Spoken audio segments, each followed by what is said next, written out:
மாதா தொலைக்காட்சி அன்பர்களுக்கு வணக்கம்.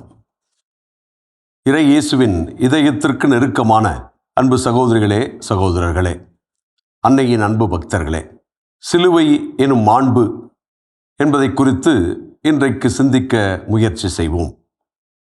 சிலுவை என்றால் பல நேரங்களிலே அது ஒரு அவமானத்தின் அறிகுறியாகும், தண்டனைக்குரிய ஒரு கருவியாகும்.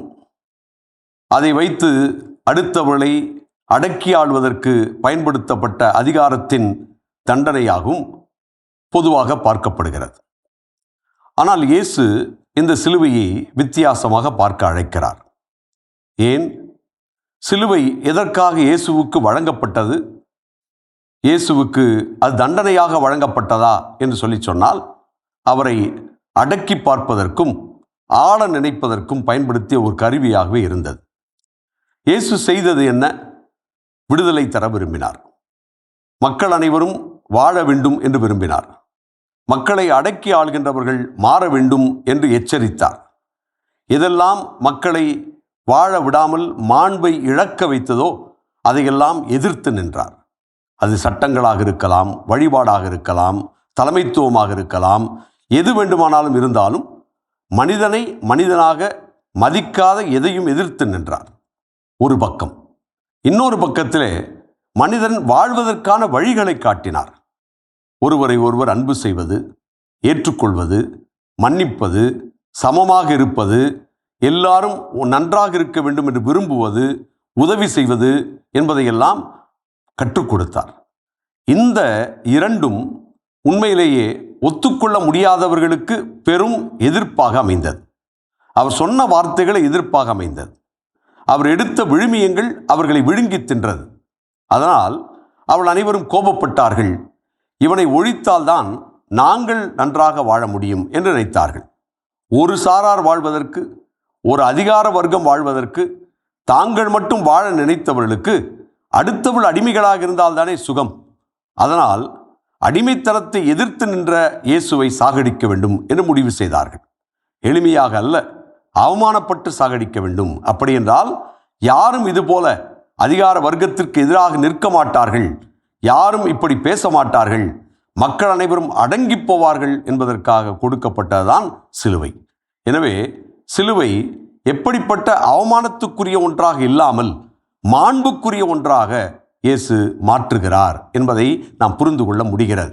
எனவே சிலுவை மாண்புக்குரிய ஒன்று, மனித மாண்பை உயர்த்தி நிறுத்திய கருவி என்பதை நாம் புரிந்து கொள்ள முடிகிறது. இரண்டாவது, இந்த சிலுவை என்பது தன்னை மறந்து, தன்னுடைய சுகதுக்கங்களை மறந்து, அடுத்தவள் நன்றாக இருக்க வேண்டும் என்பதற்காக இரவு பகல் ஓடி உழைத்து அந்த உழைப்பை மக்களுக்காக தாரை வார்த்து கொடுத்தவர் ஏற்றுக்கொண்ட ஒன்றைத்தான் இந்த சிலுவை நமக்கு சுட்டி காட்டுகிறது. அப்படி என்றால் சிலுவை என்னவாக மாறுகிறது? தியாகத்தின் கருவியாக மாறுகிறது.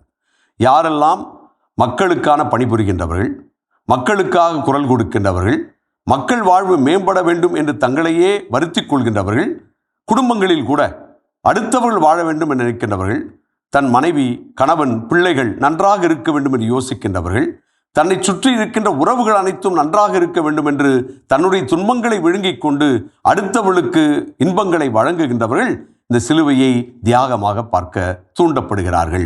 இந்த சிலுவை ஒரு தியாகத்தின் கருவியாக மாறுகிறது. மூன்றாவதாக, இந்த சிலுவை என்பது யாருக்கு எதிராக நின்றதோ அதே போல யார் சார்பாக நின்றது என்பதும் மிக குறிப்பானது.